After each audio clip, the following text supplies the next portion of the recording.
Welcome back. So just to finish, just to continue on from the ending of the previous part, let me put it this way: as demonstrated by that terrible Star Wars comparison with Book of Eri, my problem with Colin is that he sees things in let me put it this way: it's in the same. He has the same mentality that Last of Us Part 2 defenders have, in the sense that they say that the story is good because it has grand ideas, really grand ideas and sort of thing, but they never bring up the execution, how those ideas are actually implemented, right? How they how the story actually deals with set concepts.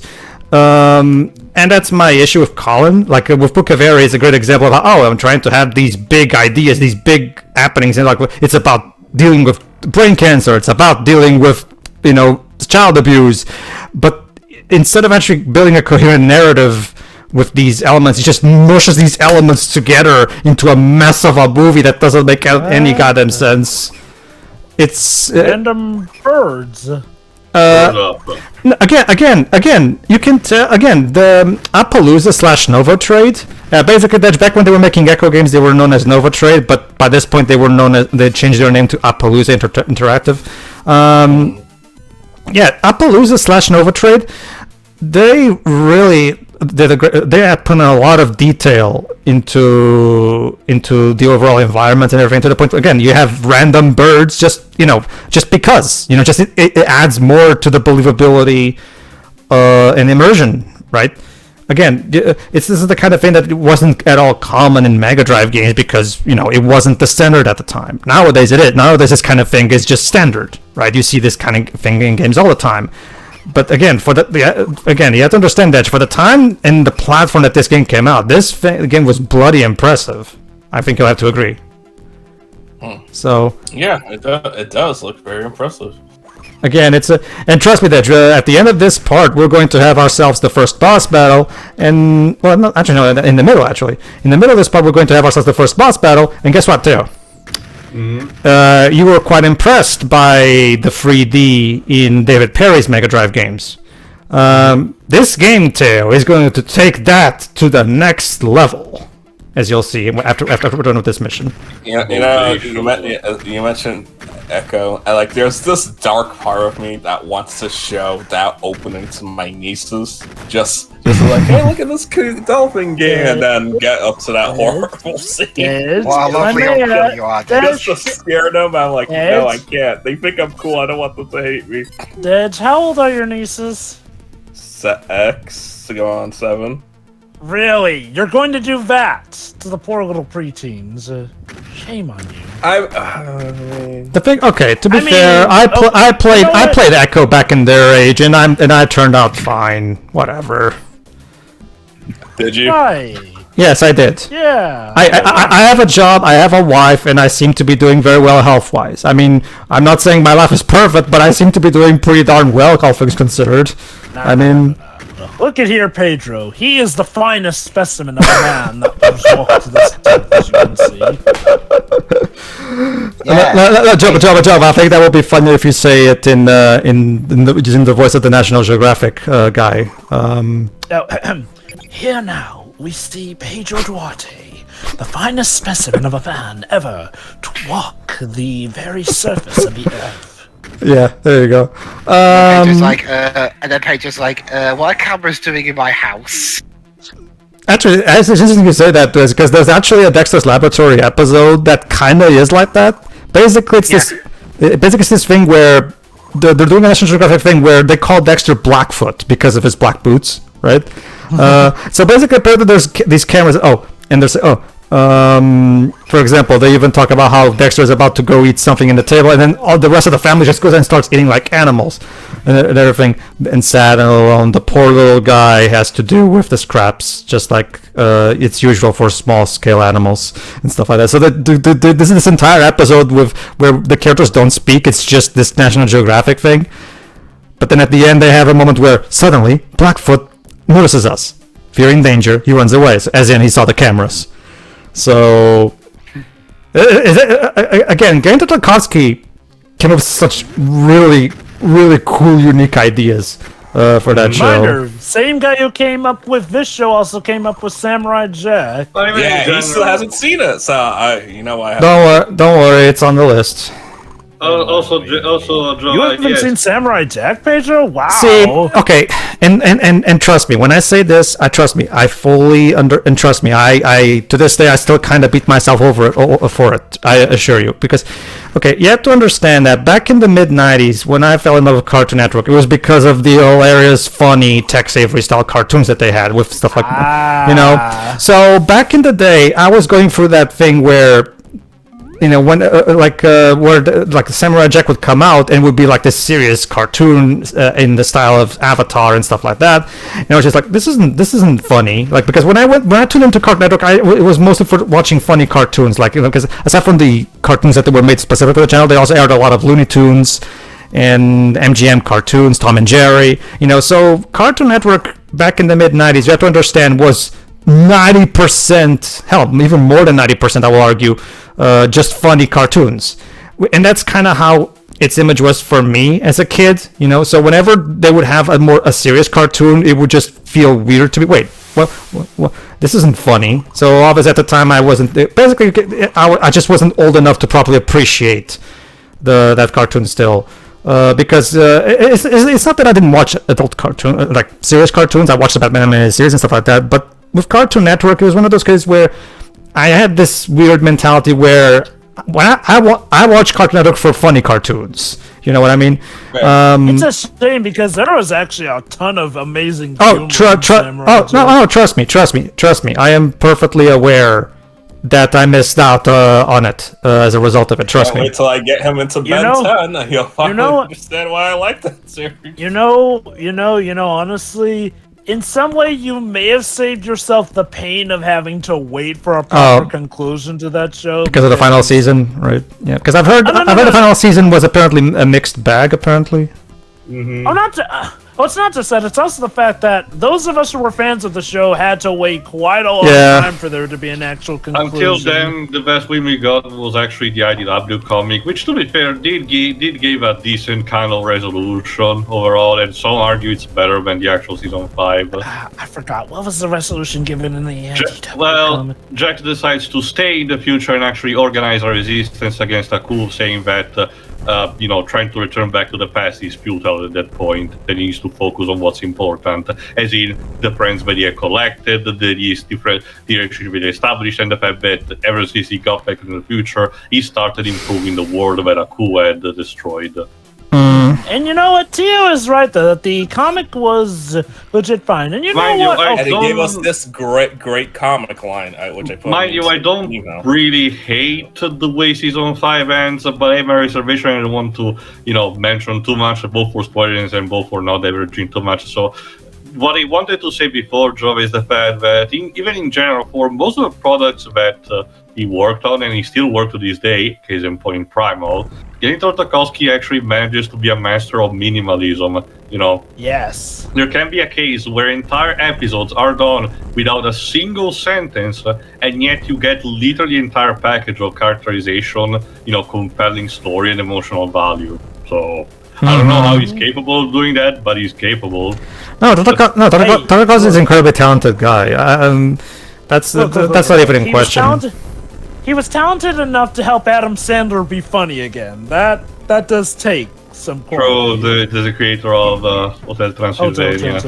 Speaking of Genndy and dinosaurs, has anyone seen Primal? I did. I have not gotten around to seeing that. Again, yet, really loved it. It's the same caveman from Dexter's Lab. At least in design, yes. No, they made a commercial that basically referenced it.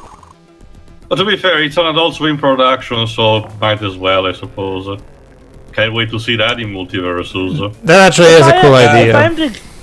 If I am to give Genndy credit, he arguably did one of the best transitions from being a kid show to being an adult show with Samurai Jack, essentially.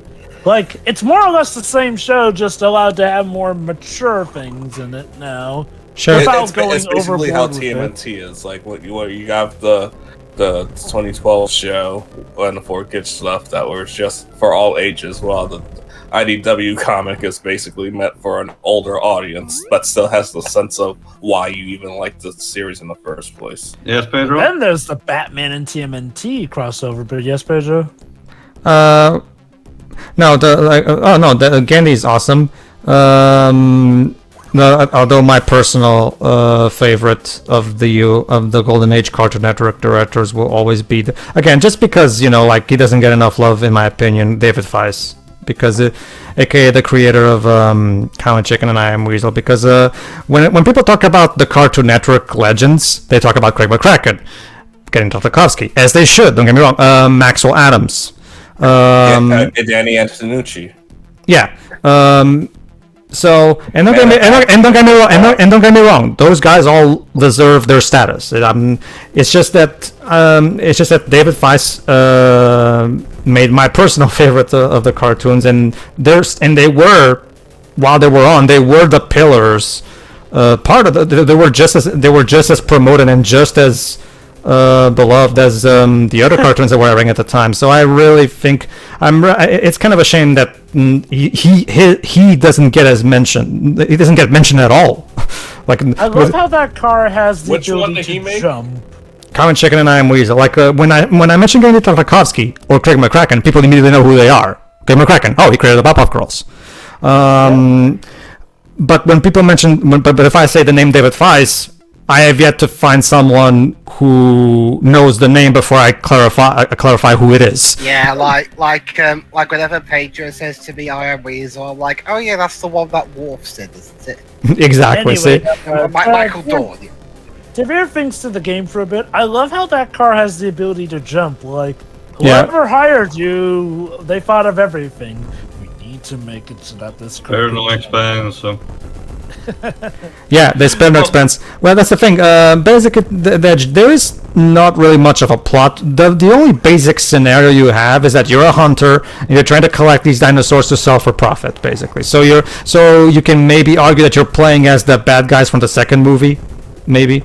Except you're also killing other I hunters. forgot. In this, I forgot. Who was the name of the actor keeps escaping me. The guy who played the major hunter in the second movie. Pete Pofflefoyt. I think he was also in Alien 3 actually, and I think he sadly passed away.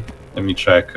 The sad thing is that the supposed bad guys, aside from the douche lawyer in Jurassic Park 2, don't really feel like they're the bad guys as much. Reminder, they help the protagonists out more than the dinosaurs that they're supposedly trying to save. And similar to Bing's Bong, most of them disappear at the 2/3 mark. The only one who show up again technically is, Hammond's nephew, I think it's supposed to be, who gets eaten by the end, and that's it. The whole actor never shows up again. I suppose, to be fair, when it comes to Pete Pofflefoyt, the point is that his character has reached its den once he's settled the contract and everything. And I do wonder if maybe that was somebody on the team realizing that when you get down to it, Pete Pofflefoyt's character was arguably more likable than Vince Vaughn's character. Yeah, definitely. Well, okay, I get the idea Vince Vaughn was portrayed as a caricature of an actual animal activist, to be honest. It doesn't change the fact that we're apparently supposed to root for him, though. Yeah. Which is weird. I love how both I love how the first two movies, Jurassic Park 2 and 3, kind of start in the same way. People having kind of tourism over an island that they shouldn't even be close to because it's dangerous as fuck. That's the thing. The accident at the beginning of The Lost World is actually what happens at the beginning of the first book, believe it or not. The entire impetus for the story is the fact that the government starts investigating about Isla Nubla, and the entire expedition with the scientists like, Dr. Say Dr. Grant and the others, instead is as a reason to actually give good publicity so that the government will stop investigating about the accident. Whereas, if anything, the entire beginning has pretty much of a lengthy section of a single Compsognathus corpse actually end up washing in another place, and the local Central American Investigation Unit trying to actually imagine what where it came from. Mind you, the reader at that point does not know yet about the entire spiel with how this maneuver operates. So it's presented kind of like a mystery in a sense of what have these people found, what's its nature and everything. It's actually well written, to be honest. And the movie, as you can imagine, kind of omitted that and cheekily referenced that at the beginning of The Lost World. But that was pretty much it. The accident at the beginning of 3 is just stupid, much like most of the movie itself. So there's not saying much. Mukieva. I think it's now. Right. Hold on. Oh, I thought. Never mind. I think it's after the boss battle that we have the whole password thing. Sorry, go on. No, go on to finish. But no, again, we're also okay. I don't know if it's an actual certainty already, but at least I get the definitive feeling that the entire climax of dinosaur T-Rex rampaging, in San Francisco, I think it's supposed to be essentially a neighborhood, and everything was just tacked on as a studio executive mandate more than anything, because it really hold on, here we go. And most of the cast just jumps off. So that now we have access to the bike race boss battle. Okay, so you must ride a motorcycle through the jungle, chasing after raptors and enemy hunters on motorcycles. Shoot the enemy motorcycle riders and then attack the running raptor. Avoid running into trees. Probably the most upstanding of work. So that's where Jurassic World got it from. There you go. Jinx. And there you go, too. Look at this 3D. Whee! So is this the boss fight? What? For being a raptor, that thing is huge. I know, right? I think it's a perspective thing. I think. I get the ambition of a 3D, but I'm kind of already getting dizzy. Well, there you go. That's one thing Jurassic World did better in terms of recreating this bit. I mean, the raptors be proper size. But that's the thing. Is I get perspective, but look at the motorcycle riders who are close to us. They look smaller than the velociraptor that supposedly is. I'm guessing they wanted him to be big so that it's easier to hit him. Easier target, yeah. Stand out, yeah. Well, at that point, just make it a T-Rex. I was actually about to say, sure, why not have it be a T-Rex at this point? If it helps you too, the second boss battle will be a T-Rex. Okay, again, it's mostly the major problem in this to me is just the fact the camera tilting. It can get a bit dizzy for my taste. Sure, also, I understand. You have to avoid all those tree trunks, or just the game automatically, No, you have to avoid them. Remember, Joe, it was a distraction, Yeah, you have to avoid them. Yeah. Granted, it's much better than having, Yoda tacked onto you but constantly yell trees every 2 seconds. What? Star Wars Kinect Edge, don't worry. But still. But again, I get what they were going for at the very least. Also, hey, look Pedro, how should I send you a Kinect so you can play this day because play Sonic Free Riders? No, thank you. I happen to like my spine. Pedro, like you said, I want to see you and Vanessa holding hands to play the multiplayer. You can play that game with the power of love. Speaking of Lost World Jurassic Park video games, have any of you played Trespasser? No. Again, I have literally no experience with any Jurassic Park games aside from some reviews. Basically, it was an action-adventure survival game made for the PC in 1998 with Minnie Driver and Richard Attenborough in it, and it was a first-person shooter with a whole lot of complex things for its time. Unfortunately, it was received really, really badly. Oops. Yeah, and basically, it's think, one of those games where it tries to. Oh. What? Okay. I captured it too. It's it's fine. Lucky Jacks. I think we're gonna get the whole password thing. Yeah, try this password. Have fun. Civil War. Yeah, what fun. I appreciate that game, but I'm not sure there's much fun in your Civil War. Welcome to Isla Sorna Side 2. Anyway, since it's one of those games that tries to be quote realistic and not have a HUD. How does this sound to you guys? Every time you shoot a gun, the main character Hold on, Devs, I have to read this. constantly says how much ammo she has left. I think I've, hold on, I have to read the messages. From this region of the island, you can reach 3 locations: Defend Transport, Nest Hunt, and Trike Rescue. Complete these missions to gain access to the following area. And the following area is T-Rex Escape. Okay. Okay, so the missions we have is Nest Hunt. That's pretty self-explanatory. Trike Rescue. By trike, they mean Triceratops. That's a shorter way of saying Triceratops. And Defend Transport, which again is a very self-explanatory name, as you'll see in a few moments. This music track sounds like something I'd hear out of Fossil Fighters Champions. I guess that's appropriate considering, you know. Also, it's funny. Well, okay. To be fair, it's you really just said it, but Tricky is actually the way the character of Sarah in the Land Before Time movies is actually called in my country. So. Oh, sure. Tricky. Because it's an abbreviation. Sarah is the last part of Triceratops. Tricky is for the first part. Easy. Mm-hmm. It basically, Jova, it's one of those cases where That's a sometimes. good point. It's Sarah spelled with a C. Mm-hmm. It's one of those cases where sometimes certain names don't sound as well in some European language. That's the reason why Moana over here is named Vaiana. Well, that's the thing. In my country, the movie is called Oceania, like the continent, because if I recall correctly, Moana was the name like of a prostitute or something. So that's funny because times. did you know that Hannah Montana was originally going to be called Alexis Texas, but they couldn't say it because there's a porn star name. In this region of the jungle, you must find and tranquilize 2 Triceratops specimens using the dart gun. Do not let the Trodoons feed on the disabled trike, or else it may die. The gas thrower is a good weapon to keep the Trodoons away from the trike. Watch out for the enemy hunters, obviously. So basically, essentially, while taking down the bigger dinosaurs, you gotta make sure that smaller meat eaters don't swarm and eat them. Basically, the dinosaur is no good to me dead.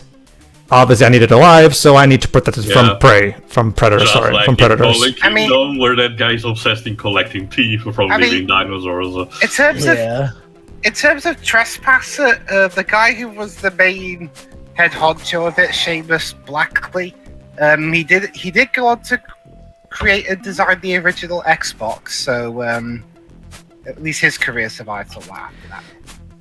But yeah, it's like I said, the game does actually do a good job in coming up. Like again, you can kind of argue this is, you know, a variation on the same kind of mission the Stegosaurus mission was. But at the same time, trust me, when you do get to the point where you have to protect the Triceratops from the Trodoons, yeah, it basically becomes this thing where you have to stand your ground and you have to shoot all the or in this case, or like the game put it, the recommended method is indeed to use the sleeping gas to, you know, get them asleep, because the Trodoons are very fast and they take a couple bullets to take down. So yeah. I found it interesting that for the dinosaurs that are on bigger size and with much thicker skin, the dart gun is the more recommended weapon, which, again, you know, makes sense for hunting purposes, but again, like I said, thicker skin and everything. While for the smaller ones, it's the gas that it's recommended to run them out. Well, the thing is too. Also, that guy is stuck there. You okay? Well, the thing is very excited. Well, you're gonna see for yourself in a moment too. But the reason they recommend you use the gas is not so much because of skin or anything like that. It's more so because it's faster to take them down that way. You'll see for yourself in a moment. No, I can imagine. Again, it just found it interesting. But again, it was like a thing in the movies themselves. Although if I recall, it was at least discussed where the hunter had to specify which kind of bullet caliber he needed for the Holy T-Rex. crap! That's a hit and run. Oh snap! Oh well, it's okay. It's okay. He was evil. Yeah. Yes, Joe. Yes, Joe. Just keep telling ourselves that all humans we kill are evil. King's Quest logic. It's okay to kill people as long as they're evil. Here's an example of what I was talking about earlier. There you go. See, went in for the Yeah. There you go. So yes, sucker. some barriers are actually you're not even meant to find a generator. You actually just circumvent them. Go on, Joe. You were saying Problems call for modern solutions. what he said. Go on. But yeah, no, that'll help us sleep at night. Just assume that everyone who attacks you is evil. Indeed. Also, Dej, in case you're wondering, no, we tried to check in the first part, but we don't know who the composer of this is. Yeah, I see. It's because Again, it's a shame because, again, in general, not many informations are known. IMDb manages to have an article, for example, but there's literally nothing. There's not a single member of the staff is credited. That's the thing too. Does this game have proper credits? It does. So maybe you should check those at the end of the game. That's the thing too. Outside of the actual credits in the games themselves, the only two people that were working on these games that are still well known are Ed Annunziata himself, the creator of Echo the Dolphin, and Spencer Nielsen, the composer of the Echo games as well. I mean, Spencer Nielsen is mostly just known as the US Sonic CD composer, because not a lot of people know that his primary role during the Mega Drive days was actually composing music for Echo the Dolphin.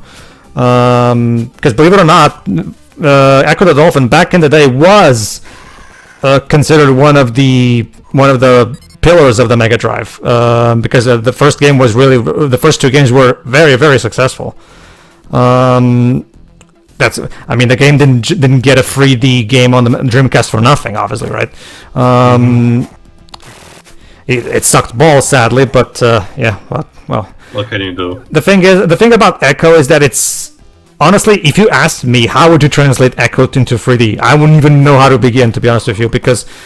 Well, hey, we had the Dreamcast game. I suppose that's what I said. I suppose the 2.5D style could make it work. It's the same thing as trying to. Have you guys ever heard of Endless Ocean? Only by name. Oh, The Wii game. I don't. What about it? I don't think. Go ahead. Tell us. No. It's like how can you make Echo in 3D? I was like maybe just do that. But I don't think I'm familiar with that, so I'm not. I don't know what to tell you there. It would be kind of like an idea of trying to how do you make a 3D Nights into Dreams game exactly, because. That's easy. Isn't it in 3D already? Well, kind of is in certain segments overall. I feel like, okay, to be fair, the core Nights levels are more like 2.5D, because it's not like you're actually like 360-degree movement over the course of an actual 3D stage and you're watching from the back. Even the moments where you're watching from Nights' back, you're still stuck on a specific plane. Agreed. Yeah. To be fair, though, in several boss fights, you do pretty much have full 3D motion and stuff like the Cerberus boss fight or the Riella boss fight. True. It's one of those cases where I think, okay, maybe if you applied something akin to the flying cap from Galaxy 1, maybe. Yeah, I guess maybe if you take that particular mechanic and try to expand upon it, I guess maybe something acting like that could work. But Echo, though, I wouldn't even be able to begin to tell you how I would make Echo into 3D, because it's one of those cases where those games were clearly created with the 2D perspective in mind, and yeah, I don't even. I'm sure there's somebody out there who maybe can crack it, but I can't. There's a way to do it. However, with that would come the challenges of expanding stuff to 3D. For instance, all the level around it, per se. Mind you, it's not impossible, and they probably could. That's the thing. Like I said, when it comes to Spencer Nielsen, I'm also the odd one out. Like every time Spencer Nielsen comes up, the guy who did the Sonic CD US soundtrack. That's him, right? Yeah, that is true. I'm personally a huge fan of his work for Echo the Dolphin, and every time I say that, people are like, "Wait, what? He did those?" Yeah, he did. So I wonder. It's a shame we never got an Echo the Dolphin and Little Mermaid crossover. Stop. Wrong, dude? Let's just say, Joe, but the tone of the Echo the Dolphin games is a bit different than. I Oh, totally I know. lost the Ursula team with aliens. Come on, tell me that would not be awesome. Seeing Ursula team up with the alien queen. Honestly, the closest people I could have seen Echo being used in modern day context would have been a leveled themed only, as in not even a unit, level themed only for the Project Cross Zone games, as in one level where you create the Welcome to the Machine level where the characters are on top, scaffolding and stuff, and they have to manipulate the levels so that Echo can proceed to defeat the Queen.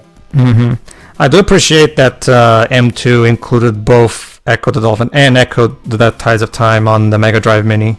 So there's still there are still official ways of playing those games. Don't bother with Echo Junior. Just pretend that game doesn't exist. I was just like. What are you talking about, Pedro? I totally love I played at least the first Echo and Echo Junior through the portable Sega collection game on the PSP. Ooh. There he comes. Okay, Triceratops are even more aggressive than Stegosaurus, as I see. Well, Makes sense. yeah. Remember, these dinosaurs were kind of like the prehistoric version of what we now talk about when it comes to bulls. So yeah.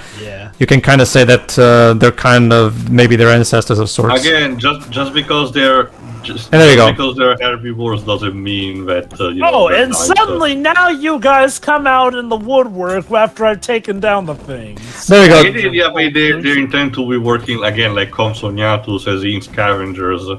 And there you go, too. The primary idea is this, putting them to sleep with the gas tends to be faster than trying to shoot them.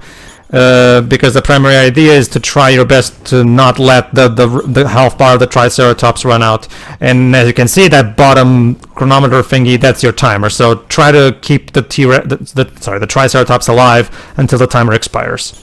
A little bit more. Just applies several full recovery device. That's what Metal Gear Solid told me. The Triceratops is no good to you dead. It's not people. I'm guessing people don't pay for dead dinosaurs back in the mainland.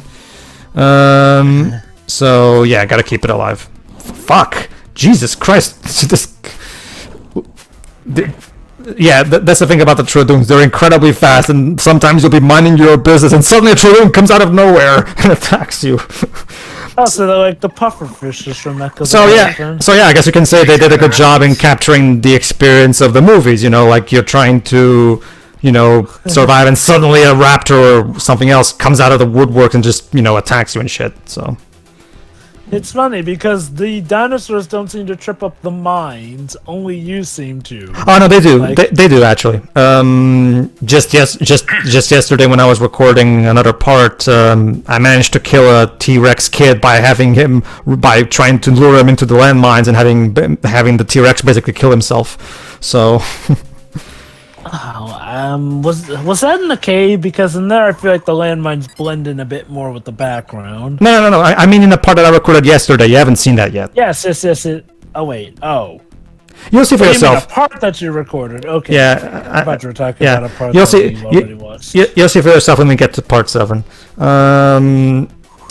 The dinosaurs also get hurt by the landmines, as well as the humans. In fact, I've seen some of these hunters go straight into the mines and kill themselves. That's the thing about... As you can see... Only the finest for this job. As you can see from what we saw earlier, that guy getting stuck, the AI on the enemy hunters is terrible. A lot of times they'll get stuck, they'll head straight into a landmine and kill themselves. It's kind of hilarious, to be honest with you. Of course. The AI on the dinosaurs is fine. So if this game would to be believed, dinosaurs are actually smarter than humans. So consider the behavior of the actual dinosaurs in the franchise until this point, I can't believe that. Correctly, there are some scientific theories going about that the T-Rex was actually much smarter than some would think. Okay. Well, people wasn't it also confirmed that they have DNA closer to a chicken? Yeah, no, in general, not birds in general.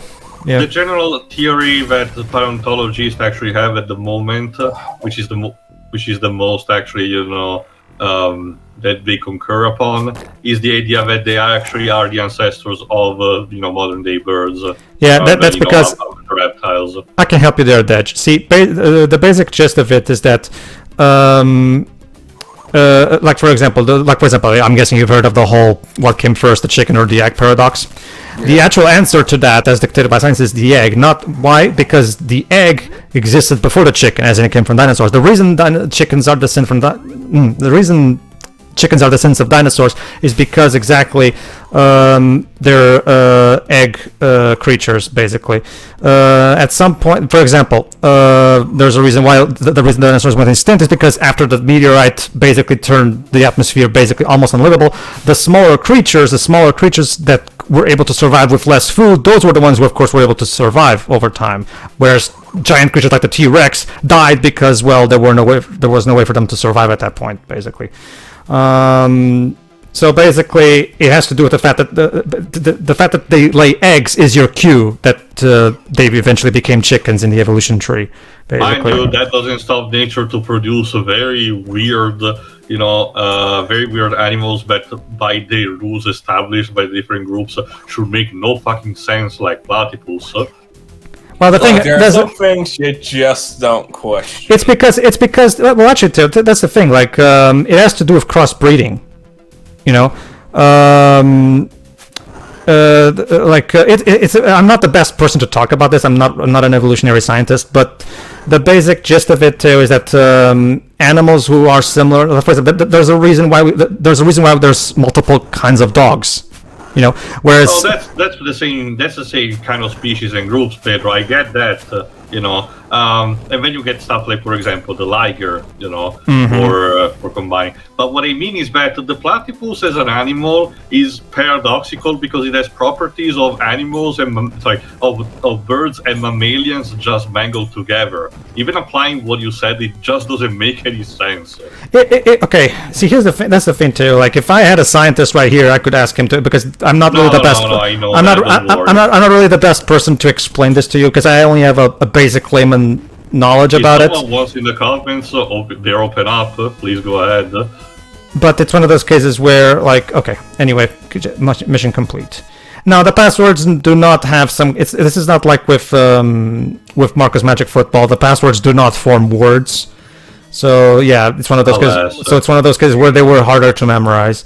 All right, to the next time where we do some defending of transport. Yeah. See ya. Bye.